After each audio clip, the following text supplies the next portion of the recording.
వీటన్నిటినీ కూడా దర్శనం చేయడానికి దశావతారాల్ని చూడాలనుకుంటే అవకాశమున్నది ఒకే ఒక్క చోట ఉంది. దశావతారములను దర్శనము చేయవచ్చు. ఎక్కడ చేయవచ్చు అంటే అన్నమాచార్యుల వారు చెప్పారు, ఇందరికీ అభయమ్ములిచ్చు చేయి కందువకు మంచి బంగారు చేయి. వేదోద్ధారణ మందరాభరణ పృథ్వీధర్మ నిర్మాణ ప్రహ్లాదత్రాణ బలిప్రతారణ నృపాహంకార నిర్వాపన వైదేహీ రమణా ధనంజయ జయ వ్యాపార పారీణ క్షోణీ దివ్యత్కరుణా తమోహరణ తండ్రి వెంకటేశ ప్రభో. ఆ వెంకటేశ్వర స్వామి వారి దర్శనమే దశావతారముల యొక్క దర్శనం. ఎందుకంటే నకృతం దైవ సంఘైశ్చ నకృతం విశ్వకర్మణ స్వేచ్ఛయా క్రీడతే తత్ర ఇచ్ఛారూపం విరాజిత అని భవిష్యోత్తర పురాణం. ఆయనని దేవతలెవ్వరూ చెక్కలేదు, విశ్వకర్మ చెక్కలేదు, తనంత తానుగా నిలబడినటువంటి మూర్తి. అటువంటి మహానుభావుడు ఏ చేతితో దశావతారాలలో ఉద్ధరించాడో ఆ స్వామి దర్శనమే దశావతార దర్శనము. అందుకే వెంకటాచలం వెళ్ళి చక్కగా స్వామి పుష్కరిణిలో స్నానం చేసి స్వామి పుష్కరిణిలోంచి బయటికి వచ్చి ఒక్కసారి అక్కడ ఉన్నటువంటి శంకరాచార్యుల వారి పాదుకలకి నమస్కరించి అటుగా ఆదివరాహస్వామి కోవిలకి వెడుతున్నప్పుడు ఎడంచేతి పక్కన ఉన్నటువంటి పద్మంలో ఏనుగులు పద్మ కింజిల్కములను వర్షిస్తున్నటువంటి గజలక్ష్మి యొక్క దర్శనాన్ని పొంది బయటికి వెళ్లి ఆదివరాహస్వామి దేవాలయంలోకి వెళ్ళినప్పుడు స్వామి ఇలా ఉంటే ఆయన వక్షస్థలం మీద ఇలా అడ్డంగా ఉన్నటువంటి లక్ష్మి ఆయన మాట్లాడుతున్నప్పుడు ఇద్దరు గుసగుసలాడుకుంటున్నారా అన్నట్టుగా ఆయన నోటి దగ్గరికి ఆవిడ చెవి వచ్చేటట్టుగా ఉండి ఇంత చిన్ని ముఖంతో చక్కగా కస్తూరి తిలకంతో ఉండేటటువంటి అమ్మవారు ఆ ఆదివరాహస్వామి భూమిలోంచి పైకొచ్చినటువంటి మూర్తి. ఆ ఆదివరాహస్వామి దర్శనం చేసి బయటికి వచ్చి చక్కగా వెంకటాచలం వెంకటేశ్వరుని యొక్క దేవాలయం రాజద్వారం దగ్గరికి వెళ్ళేటప్పటికీ ఆ గొట్టానికి ఉన్నటువంటి కన్నాలలోంచి నీళ్లు స్రవిస్తూ తమంత తాముగా మన కాళ్లు కడిగితే ద్వారానికి అటు ఇటు ఉన్నటువంటి శంఖనిధి పద్మనిధి లోపల ఉన్నటువంటి పరాత్పరుడు సమస్త ఐశ్వర్యములను ఇవ్వగలిగినటువంటి వాడు సార్వభౌముడు జగత్తులను శాసించగలిగిన వాడిని తెలియచెప్పేటటువంటి శంఖనిధి పద్మనిధిని దర్శించి అటు ఇటు గెలలతో కట్టినటువంటి అరటి చెట్లు చూసి ఆ పెద్ద గడపని దాటి అవతలకి వెళ్లి ఎర్రతివాచి మీద నడుస్తూ కొంచెం ముందుకెళ్లి ఇలా కుడి చేతి పక్కకి తలెత్తి చూస్తే కింద బొడిపితో అనంతాచార్యుల వారు వెంకటేశ్వర స్వామి వారి మీదకి విసిరినప్పుడు గడ్డానికి తగిలి దెబ్బ తగలడానికి ఉపయుక్తమైనటువంటి ఆ గుణపం కనపడి కింద గడ్డపార అని తెలుగులోనూ ఇతర భాషలలోనూ బోర్డులుంటే అవి చూసి కొంచెం ముందుకెళ్లి ఇలా ఎడం పక్కకి తల తిప్పి చూస్తే వెంకటపతిరాయలు అచ్యుతరాయలు వరదాజీ అమ్మాణ్ణి ముగ్గురి విగ్రహాలు కనపడితే ఇటు ఇలా కుడి పక్కకి చూస్తే అక్కడ శ్రీకృష్ణదేవరాయల వారు టోపీ పెట్టుకుని రెండు చేతులతో అంజలి ఘటిస్తూ కృష్ణదేవరాయల వారు, ఇటు పక్కన తిరుమలదేవి, ఇటు పక్కన చిన్నాదేవి అక్కడ నిలబడి ఒక్క క్షణం ఇలా చూస్తే ఎడం చేతి పక్కన స్వామివారి తులాభారం పిల్లల్ని పెద్దల్ని తీసుకొచ్చి ఏ మొక్కులు మొక్కుకున్న వాళ్ళు పటికి బెల్లంతో బెల్లంగడ్డలతో ఆఖరికి ఒంటి మీదున్న నగలతో మంచి ముత్యాలతో ఇచ్చేటటువంటి తులాభారం, అక్కడే ఉన్నటువంటి రంగనాయక మంటపం, అక్కడే ఉన్నటువంటి తిరుమలరాయ మంటపం, ఎదురుగుండా ఉన్నటువంటి అద్దాల మంటపం, ఆ అద్దాల మంటపం మెట్ల మీద కూర్చుని ఎదురుగుండా ఉన్న రంగనాయకుల మంటపం వంక చూస్తే పెద్దడి ఇత్తడి ప్లేటు, దాని మీద నల్లటి అక్షరాలతో మాలికాపూర్ దక్షిణ దేశం మీదకి దండయాత్ర చేసినప్పుడు శ్రీరంగంలో ఉన్న రంగనాయక స్వామి వారి విగ్రహాన్ని రక్షించడం కోసం తీసుకొచ్చి ఈ మంటపంలో కొంతకాలం ఉంచిన కారణం చేత ఈ మంటపానికి రంగనాయక మంటపం అని పేరు వచ్చిందన్న బోర్డు చూసి మళ్లీ వెనక్కొచ్చి తులాభారం పక్క నుంచి రంగనాయకుల మంటపం పక్క నుంచి ప్రదక్షిణం చేస్తుంటే అక్కడ ఉన్న ఇత్తడి కచ్చడానికి కట్టబడినటువంటి కాశీతాళ్లు, ఆ మధ్యలో గుచ్చబడిన విజిటింగ్ కార్డులు, నొక్కేసిన నాణేలు ఇవన్నీ చూస్తూ ఆ లోపలికి చూస్తే వాహనాలు కనపడుతుంటే దాటి కుడి పక్కకి తిరిగేటప్పటికి ఎడం పక్కన కళ్యాణ మంటపం, వేదిక మీద రెండు సింహాసనాలు, ఒక దాంట్లో వెంకటేశ్వరుడు, ఒక దాంట్లో అమ్మవార్లు కూర్చునేది, గోడలకి పెట్టినటువంటి టీవీ సెట్లు, దూరంగా జరుగుతున్న కళ్యాణం కనపడదని క్లోజ్డ్ సర్క్యూట్ టీవీ సెట్స్, అక్కడ యువతలకి వచ్చేటప్పటికి ఆ పక్కన ఉన్నటువంటి ఒక పెద్ద అరుగు, దానికి అడ్డంగా ఇనప కచ్చడాలు, కొంతమంది కూర్చోవడానికి చేసినటువంటి ఆ అవకాశం, ఆ పక్క నుంచి నడిచి వెడుతుంటే పక్కనే ఉన్న పెద్ద తూము పక్కన ఉన్న ఎర్రటి గ్యాస్ గొట్టం, అది కాళ్ళకి తగులుతుంది, యువతల పక్క నుంచి నడవే అని భార్య అని చెప్పి నడుస్తుంటే ఇత్తడివి చట్రాలతో కూడుకుని పిల్లలు ఇలా గిరికీలు వాటిని తిప్పుతుంటే తప్పురా తిప్పకూడదు అంటుంటే కొంచెం వదులుగా ఉన్న వాటిని తిప్పుతుంటే కొంతమంది ఆ మధ్యలోవి పైవి తిప్పుతుంటే గళ్ళు గళ్ళని చప్పుడు చేస్తుంటే గోడ కన్నాల్లో పెట్టిన విజిటింగ్ కార్డులు చూసి ఏమిటో పిచ్చి భక్తి అనుకుంటూ కొంచెం ముందుకెళ్లి కుడి పక్కకి తిరిగేటప్పటికి ధ్వజస్తంభం, దానికి కట్టిన దర్భలు, ఆ ముందు పెట్టినటువంటి 5 బలిహరణ శిలలు, ఆ ఈశాన్యంలో ఉన్నటువంటి క్షేత్రపాలక శిల, ఆ ఎడం పక్కకి తిరిగేటప్పటికి పెద్ద గడప, ఈ మధ్యనే గోడ బాగు చేస్తున్నప్పుడు ఆ గోడలో కనపడినటువంటి దేవతా విగ్రహాలకి అడ్డంగా పెట్టినటువంటి గాజు పేటిక, ఆ పెద్ద గడప దాటి కొంచెం కిందకి దిగి ఇలా పైకి చూసేటప్పటికి దేవాలయం వేరుగా ఉండి నల్లటి ఆకాశం కనపడుతుంటే ఎదురుగుండా రంగనాయక స్వామి వారి మూర్తి ఆ పేటికలో, అద్దాల పేటికలో కనపడితే ఎడం పక్కకి దిగి కొంచెం ఇలా ప్రదక్షిణంగా ముందుకొచ్చి చూస్తే ఆకుపచ్చ పట్టుపంచ కట్టుకుని ఎర్రటి అంచుతో వరదరాజస్వామి వారు ఆశీర్వచనం చేస్తూ కనపడితే కంచి వరదరాజస్వామి, శ్రీరంగం రంగనాయక స్వామి, లోపల 7 కొండల స్వామి ఒక త్రిభుజంగా ఉంటే మధ్యలో నేనున్నాననుకుని సంతోషించి కొంచెం దాటి ఆ మెట్లెక్కి ఇలా లోపలికి వెళ్ళేటప్పటికి లోపల పెద్ద దీపాల గుత్తులు వేలాడుతూ పైన అనేకమైనటువంటి లతలు బంగారంతో చెక్కబడినటువంటి పై ప్రాకారం కనపడుతుంటే ఆ పైకప్పు ఎదురుగుండా గరుత్మంతుడిలా రెక్కలు విప్పుకుని కనపడితే ఆ ముందుకు వెడుతుంటే లోపల నుంచి ఓం నమో వెంకటేశాయ అని వినపడుతుంటే ఒక్కసారి ఇలా వెళ్ళి ఆ ఎడం పక్కకి చూస్తూ ఇలా పైకెక్కి ఆ పక్కన ఉన్నటువంటి ఇనప ఊచలు పట్టుకు చూసేటప్పటికి మహానుభావుడి దివ్యమంగళ విగ్రహం, ఆ నల్లటి ఆ ముఖం, దాని మీద పెట్టుకున్నటువంటి నవరత్నాలతో వజ్రవైఢూర్యాలు పొదిగిన పెద్ద కిరీటం, దాని మించి ఉన్న తోమాల మాత్రమే కనబడితే 2 చేతులెత్తి గోవిందా గోవిందా నరుస్తూ అక్కడి నుంచి 4 అడుగులు ముందుకెళ్లి లోపల ఉన్నటువంటి వెండి వాకిలి, ఏకాంత శయనం చేసేటటువంటి మంచం, వాటినన్నింటినీ చూస్తూ దగ్గరకెళ్లి మొదటి గడప కులశేఖరాల్వార్ పడి దగ్గర నిలబడితే స్వామివారి పాదాలు ఆ పైనుంచి ఒక్కసారి చూసేటప్పటికీ ఆ కిరీటం మించి పెద్ద తోమాల, ఆ పక్కన చెవులు, ఆ చెవుల మీద పెట్టినటువంటి ఆ మకర ఆ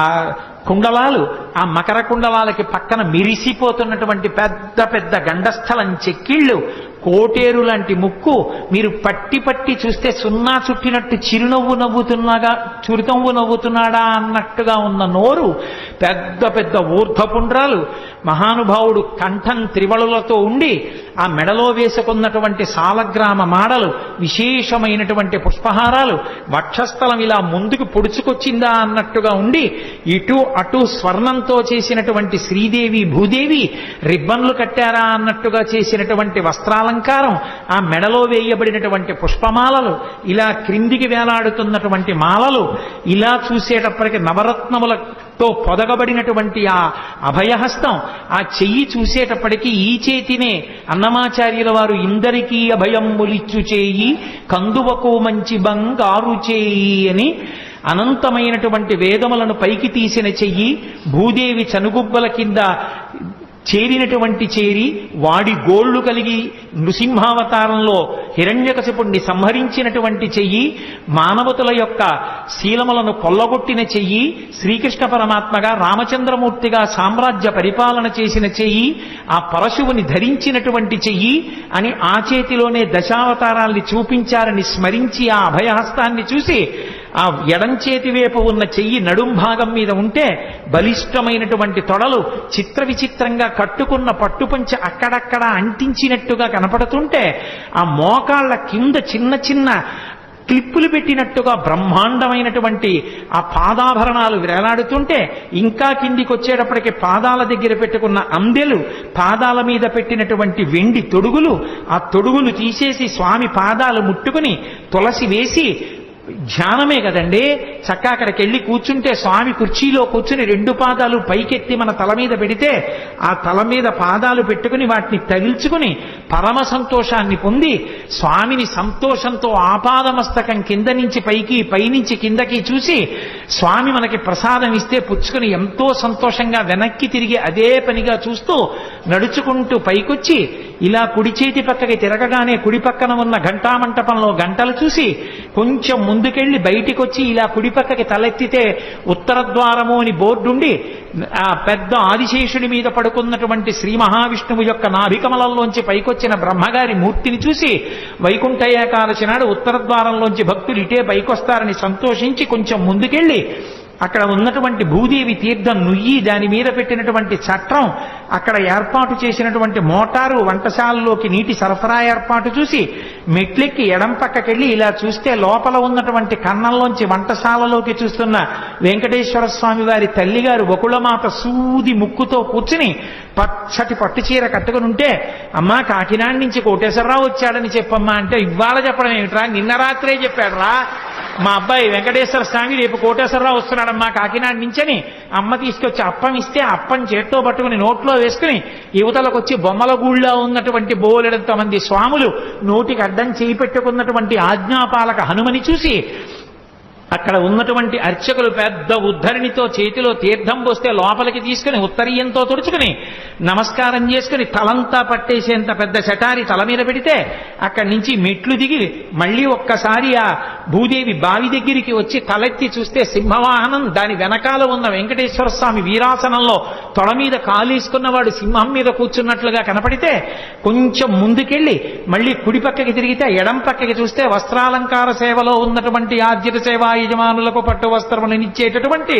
సౌకర్యంతో కూడుకున్న ఏర్పాట్లు చూసి కుడిపక్కకి తిరిగితే ఎదురుగుండా గోడ మీద వెంకటేశ్వర స్వామి వారి వృత్తాంతంలో గుర్రాన్ని దిగి చోళరాజు యొక్క పరిజనాన్ని పలకరిస్తున్నటువంటి ఆ వెంకటేశ్వర స్వామి వారిని చూసి ఒక్కసారి ఇలా ఆనంద నిలయం వంక వంగి చూస్తే అక్కడ వెనకాతల ఉన్నటువంటి తుమ్ము దగ్గర ఇచ్చట కర్పూరము వెలిగించరాదు కొబ్బరికాయలు కొట్టరాదు అన్న బోర్డు చదివి ఎడం పక్కకి చూస్తే అరుగుల మీద గ్లాస్ కోపంచెలు కట్టుకుని కూర్చుని లెక్క పెడుతున్నటువంటి నాణేలు నోట్లు విదేశీ కరెన్సీ వెండి బంగారం చూసి అబ్బో ఏమి స్వామి ఏమి వైభవం అనుకుని ముందుకెళ్ళి మళ్ళీ ఇటు పక్కకి తిరిగి కుడి చేతి పక్కకి చూస్తే దొంగల మీద స్వామివారికి చందనం చేస్తున్నటువంటి పరిజనం అక్కడికి వెళ్ళి ఆ మెట్ల మీద నించుని ఇలా బాణం గుర్తు వేసినటువంటి విమాన వెంకటేశ్వర స్వామి వారిని చూస్తే లోపల ఎలా ఉన్నాడో అలాగే కనపడి ఆయనకి ఎడం చేతి పక్కన తోక తల వరకు తగిలేటటువంటి హనుమ ఆయనకి కుడి పక్కన చేతులెత్తి ఆడుకుంటున్న చిన్ని కృష్ణుడు ఆ పక్కన రెక్కలు విప్పినటువంటి గరుత్మంతుణ్ణి చూసి మెట్లు దిగి ముందుకెళ్ళి మెట్లెక్కి ఎడం పక్కకొస్తే ఒంటి నిండా ఊర్ధ్వపుండ్రాలు పెట్టుకున్న భగవద్ రామానుజాచార్యుల వారికి ఒక నమస్కారం చేసి ముందుకెళ్ళి యోగ నరసింహస్వామి వారు ఇలా చేతులు పెట్టి కూర్చుంటే గోడుగా చేతులు గోళ్లు కనపడుతూ పట్టుబట్ట కట్టు కూర్చుంటే ఆరగించి కూర్చున్నాడు అల్లవాడే అని అన్నమయ్య ఈయన మీదే కీర్తన చేశారని యోగ నరసింహస్వామికి నమస్కారం చేసి ప్రదక్షిణం చేసి మెట్లు దిగుతూ కుడి పక్కకి చూస్తే రాతి పళ్ళెం కనబడితే ఇక్కడ కర్పూరం అరగదీస్తారు ఇచ్చట కూర్చుండరాదు అని బోర్డు చదివి తెలియకి ఇక్కడ కూడా కూర్చుంటారలా ఉందనుకుంటుంటే కొంతమంది ఓంకారం రాసేస్తూ శ్రీకారం రాసేస్తూ కళ్ళకత్తుకునే అమాయక భక్తుల్ని చూసి మెట్లు దిగి కొంచెం ముందుకెళ్ళి ఆ కొప్పెర దగ్గరికి వెళ్ళి హుండీలో 1000 రూపాయల కట్టోటి పడేసి కొంచెం ముందుకెళ్ళి గోడ మీద నిలబడి ధనాన్ని కురిపిస్తున్న లక్ష్మీదేవి 2 పాదాలు చేతులెత్తి పట్టుకుని అబ్బా పొడుగ్గా పుట్టినందుకు ఇన్నాళ్ళకి నా అదృష్టం అనుకుని ఎవరికీ అందకపోతే ఆ లక్ష్మీదేవి పాదాలు ముట్టుకుని చల్లబడ్డ చేతులు కళ్ళకంటించుకుని పొంగిపోయి వెనక్కొచ్చి రంగనాయక స్వామి వారు ఉన్న దగ్గర కళ్ళజోడు తీసి కొడుక్కిచ్చి ఉత్తరయ్యం తీసి మొలకి చుట్టుకుని నేల మీద పడి సాష్టాంగ నమస్కారం చేసి పైకి లేచి ఒంటి కంటుకున్న తడి తుడుచుకుని కొడుకుని కళ్ళజోడడిగి మళ్ళీ ఓసారి ఉత్తరీయంతో కళ్ళజోడు ముఖం తుడుచుకుని కళ్ళజోడెట్టుకుని 4 అడుగులు మళ్ళీ పైకెక్కి ఎడం పక్కకు వస్తే ఉచిత ప్రసాదం కౌంటర్లు చూసి భార్యని లడ్డూ కౌంటర్ దగ్గరికి నేను చక్కెర పొంగల్ కౌంటర్ దగ్గరికి వెళ్ళి తెచ్చుకుని పూలబావి దగ్గర నించుని ఇద్దరం పంచుకు తింటే మా అబ్బాయి మాత్రం కొద్దిగా మాకు పెట్టి నాకు ఇష్టమని పులిహార తింటే అబ్బాయి ఎంత మంచి వాసనో నేనంటే కాసేపు ఆగి అష్టదళ పద్మారాధనం చేసినప్పుడు మనకి ఇస్తారులేండి ప్రసాదాలని మా ఆవిడంటే ఈ బుట్ట తీసుకెళ్లి చెత్తకుండీలో బారేసి కొంచెం ముందుకెళ్లి ఇత్తడి పంపు నొక్కి వచ్చిన తీయటి చల్లటి నీళ్లు 4 గుటకలు దాగి చేతులు కడుక్కుని పంచ పైకి పట్టుకుని నీటి గొట్టాలతో కడుగుతుంటే జిడ్డుగా ఉంటే గట్టిగా పట్టుకోవేవో అని చేయి పట్టుకుని మా ఆవిడ్ని 4 అడుగులు వేస్తే స్వామివారి ఊరేగింపులో ముందు పట్టుకెళ్లిన కాగడాలు ఆరిపోయిన పొగలొస్తూ అక్కడ ఉంటే దాటి కిందికి దిగి ఎర్రతివాచి మీద నడుస్తూ మళ్ళీ ఎడం పక్కన ఒకసారి గుణపాన్ని చూసి బయటికి వచ్చి ఆ స్వర్ణతేరు పూర్వం పెట్టినటువంటి ప్రదేశం దగ్గర నిలబడి స్వామివారి దేవాలయ ప్రాకారం వంక చూస్తుంటే ఈలోగా మా అబ్బాయి ప్రసాదం కౌంటర్కి వెళ్ళి లడ్డూలు పట్టుకొస్తే అందరం తలో ముక్క తింటుంటే ఎవరో వచ్చి కొంచెం ప్రసాదం పెట్టమంటే వాళ్ళకో ముక్క పెడితే వాళ్ళు కళ్ళకద్దుకుని తింటుంటే ఈలోగా మా గోపాలకృష్ణ గారు వచ్చి గురువుగారు బయలుదేరదామా అంటే బహిర్ముఖలం కాదు. కాబట్టి కలియుగంలో దశావతార దర్శనం ఎక్కడ అంటే ఇందరికీ అభయమ్ములిచ్చు చేయి కందువకు మంచి బంగారు చేయి. దశావతారాలు చెప్పినందుకు నేను మీకేమి ఇవ్వగలను? కొన్ని రోజులు గంటల పాటు తిరుమల క్యూషెడ్లలో నిలబడి చేసుకోవలసిన దర్శనాన్ని దశావతారాల యొక్క ఉపన్యాసాల పరిపూర్తి ఘట్టంలో స్వామి చేతిలో ఒకసారి మానసిక దర్శనం చేయించే ప్రయత్నం చేశాను.